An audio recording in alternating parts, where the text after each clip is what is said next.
Welcome back to the homestead, everybody. Yesterday we got a delivery, as you can see, and what we have here is a wood chipper. It's a Woodland Mills WC88. That means it can take 8-inch logs. So we're excited to get this on the homestead. We have a lot of trees to take down. We have a lot of bush sitting around. I don't really like to leave a lot of the branches piled up lying around because it's always a fire hazard. You never know if it's going to get dry. So the best thing to do is chip it up. We can use it for mulch in our gardens and all other areas where we need things to keep the weeds down. So we're going to take some time now and we're going to go through putting this thing together. I'm not going to get too detailed because if you buy one, you'll probably get the instructions yourself. So we might just speed this up a little bit and then you can see what comes out at the end.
The next thing we have to do now is put on the PTO shaft.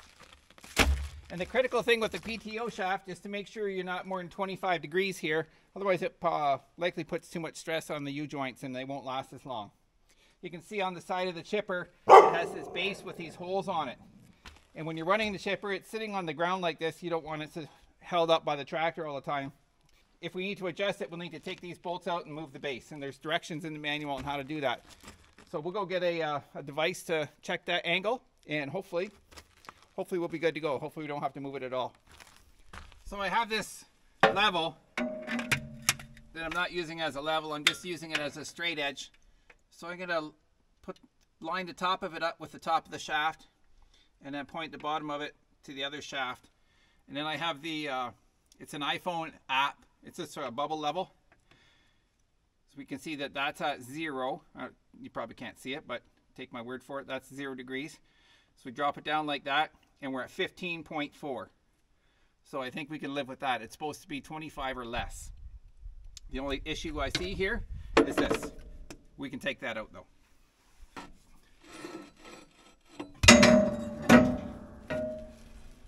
We've picked the chipper up with the tractor, and the shafts are almost aligned right now.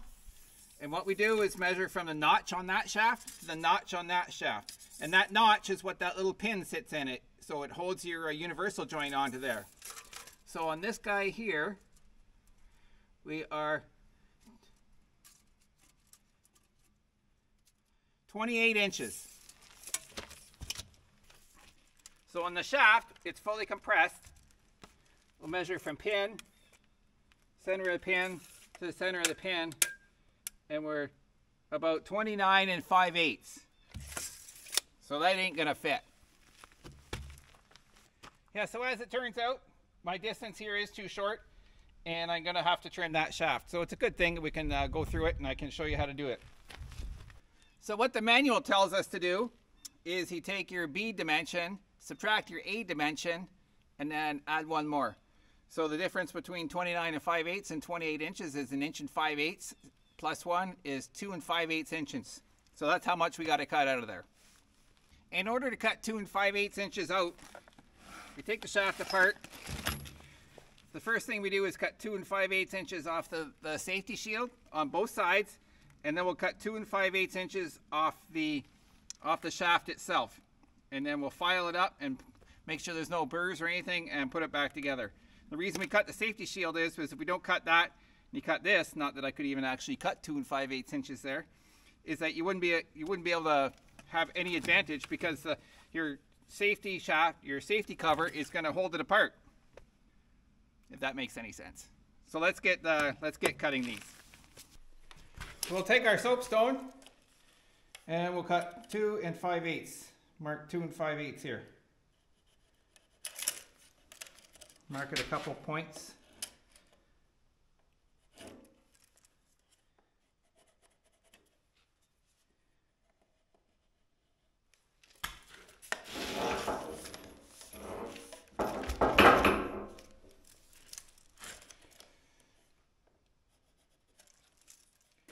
There we go.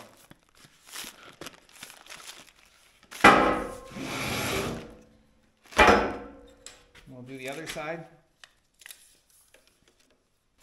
So we got that marked out, and now we're going to cut it. We're just going to use the zip cut on the grinder. Might be a bit stinky. You could probably use a knife. I'd rather use the zip cut.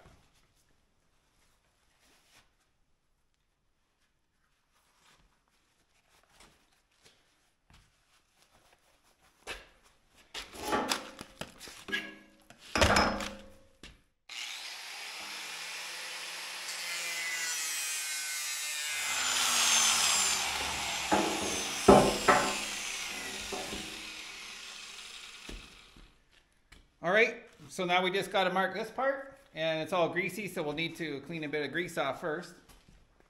Got Mrs. Homesteader's bath towel here. I'm sure she won't mind for a greater cause.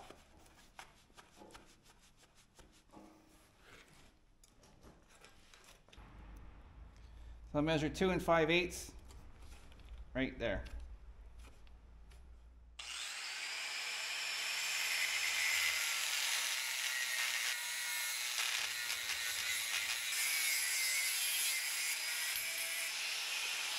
Now we'll take a little file and just make sure there's no burrs on that. That'll make sure that it goes together easily. And also on the outside one, you don't want it chewing up the inside of your safety cover.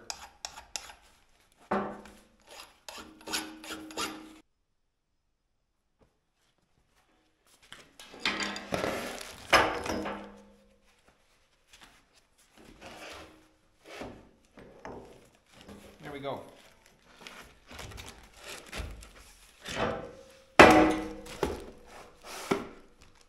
Perfect.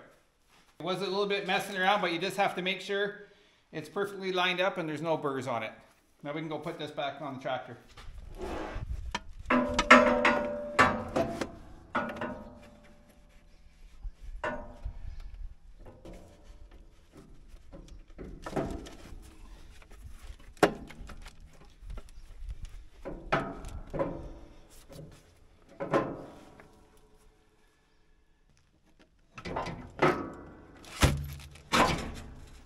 So as you can see, I had to lower it down to get this on, but that's fine.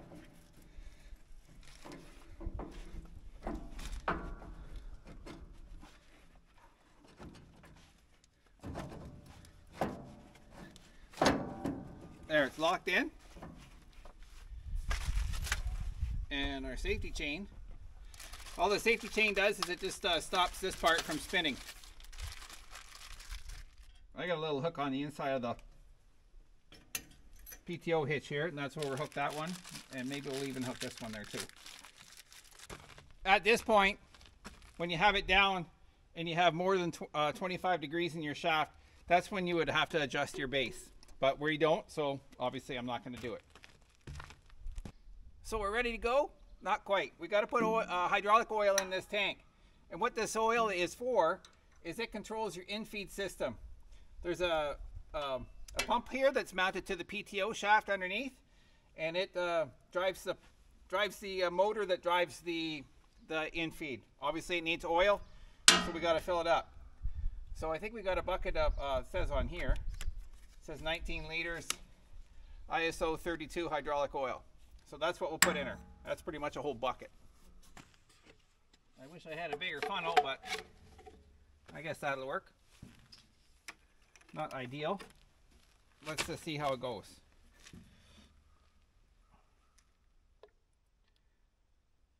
So far, so good.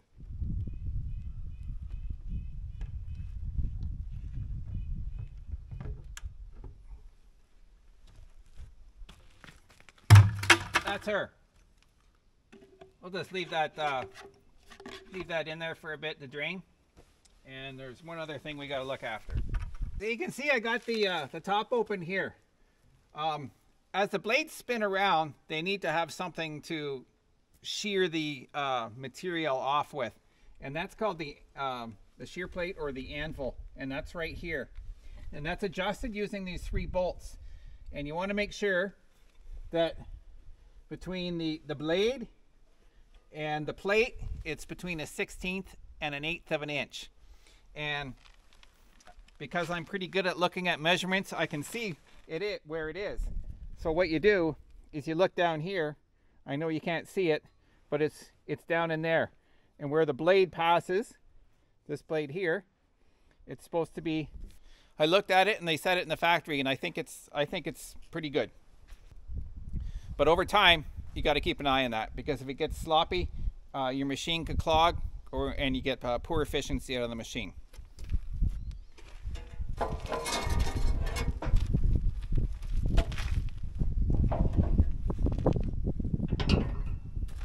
We're going to reinstall our bolt here.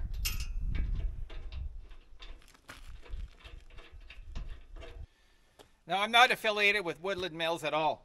I do think they make a good product, though. It's very heavy duty, and it's well put together, and it's well thought out. If you watch their videos, they have most videos for pretty much all their equipment.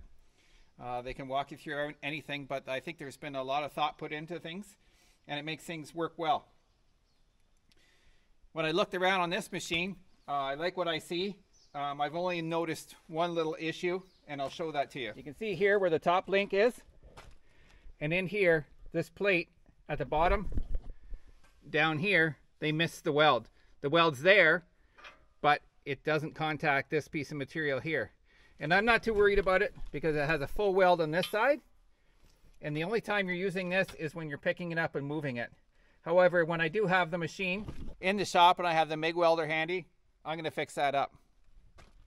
I can understand how that can happen just because I have a past life as a fabricator, and getting the MIG gun in there is probably difficult, but there's really no excuse. The last thing we got to do is put that little handle on there and snug that up. That allows you to snug up the chute so you can adjust where it's going to shoot the product, the chips.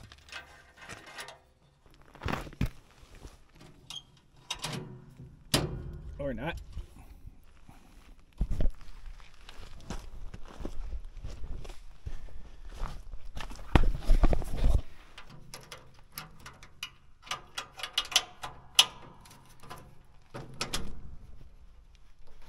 All right, I think we're ready to get her going.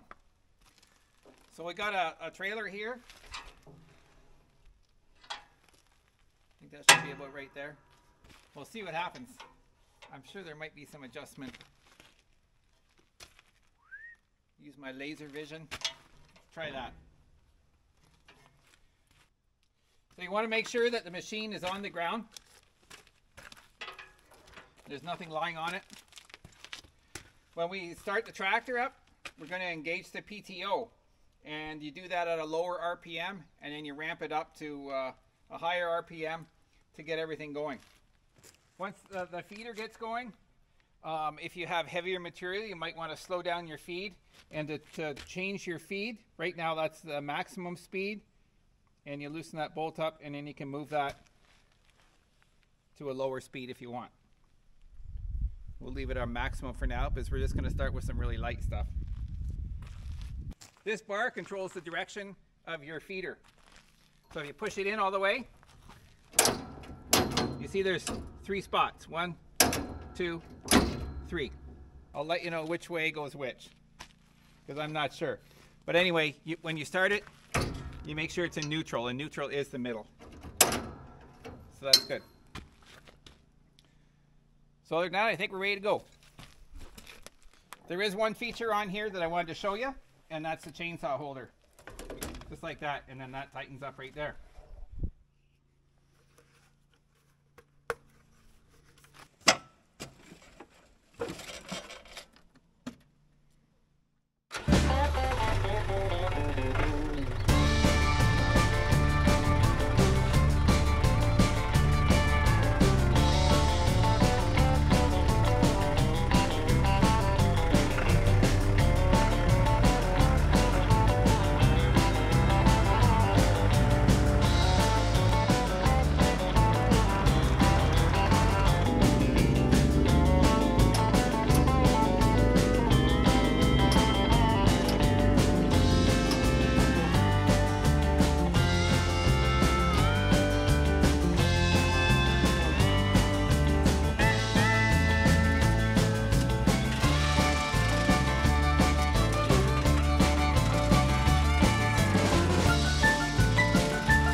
So far I'm very impressed. I had the tractor running at about 1400 RPM. The shaft output is 545 RPM, and that's what it's supposed to be for this machine. Yeah, it seems to choke everything back no problem. I'm gonna go cut a live tree down here and we can see how that works.